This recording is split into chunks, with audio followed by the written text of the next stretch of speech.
السلام علیکم ناظرین، میں ہوں علی محمد، آپ دیکھ رہے ہیں جی وی پاک ٹی وی۔ اس وقت میں سلطور سیاچن کے گاؤں غاغلو میں موجود ہے۔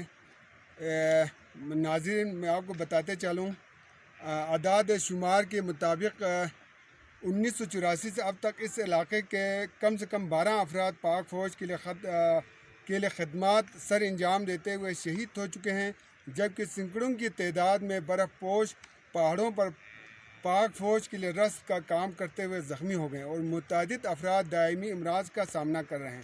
ناظرین، میں آپ کو بتاتے چلوں، اس گاؤں کا جو قربانی ہے پاک فوج کے لیے، سب سے زیادہ شہداء سلطور و سیاچن کے گاؤں غاغلو کا ہے۔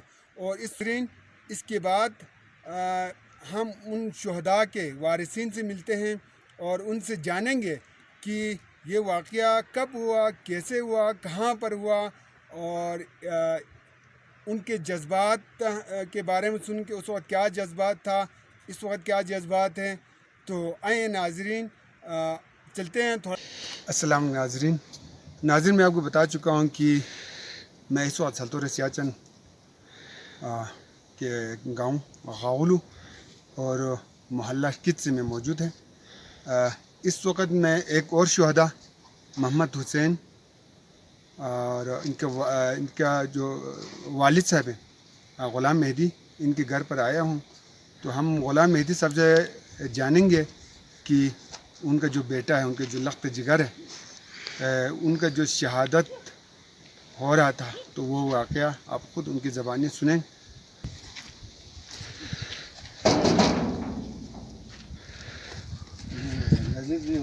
السلام علیکم۔ السلام علیکم، بہت شکریہ علی محمد صاحب، آپ اسلام آباد سے یہاں تشریف لایا۔ غریب اور شہیدوں کا لاہورین کا آواز آگے اسمبلی تک، آگے بالا تک پہنچانے کے لیے آپ نے زحمت کیا، آپ کا بہت بہت شکریہ۔ کیا بتاؤں جناب، سن 84 سے پاک آرمی یہاں تشریف لایا۔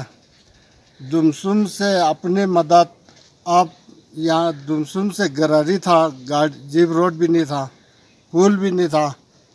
یہاں عوام گھوڑے زو اپنے آپ کے اوپر ہر بلندی محاذ ساچن ہر محاذ پہ راشن پہنچاتے رہا۔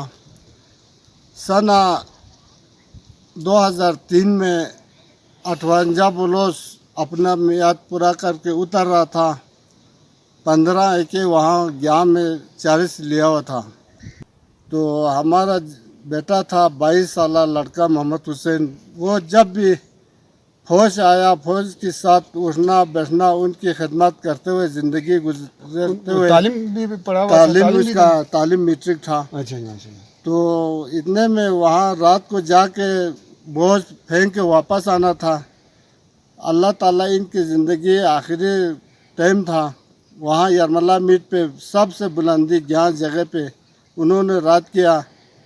صبح دشمن نے پھیر کھولا، شیل بینکار میں ہمارا 8 جوان تھے، 8 جوانوں میں سے 4 بچ گیا، اس میں غازی بھی ہے، معذور بھی ہے، اور 4 ایک ٹائم پہ وہاں شہید ہو گیا۔ اتنے میں پورا گریزن ہلا گلا۔ اس وقت آپ کے جذبات کیسا تھا؟ ہاں، جذبات ہمیں حوصلہ تھا، اللہ تعالیٰ نے ایسا مقام شہید کا درجہ ملا۔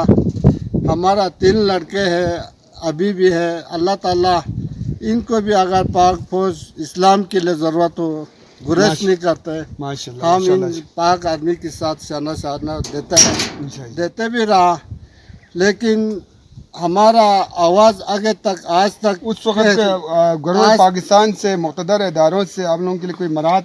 نہیں، کچھ بھی نہیں ملا۔ اس وقت ہم نے جنرل ٹوکا صاحب کو درخواست اپلیکیشن دیا، جناب ہمیں وہاں پنجاب میں گاڑیوں میں ایکسیڈنٹ، آپس میں دشمنی کے نقصانات 10 لاکھ 20 لاکھ معاوضہ دیتا ہے۔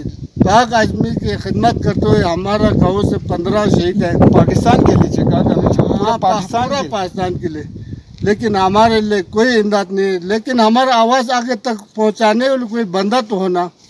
یہ بیوہ کدھر جائے گا؟ غریب لوگ کہاں اسمبلی میں، کہاں پاک آرمی کے پاس ملاقات ہو سکتا ہے؟ لہٰذا آپ آج کی مہربانی ہے، یہ غریب کا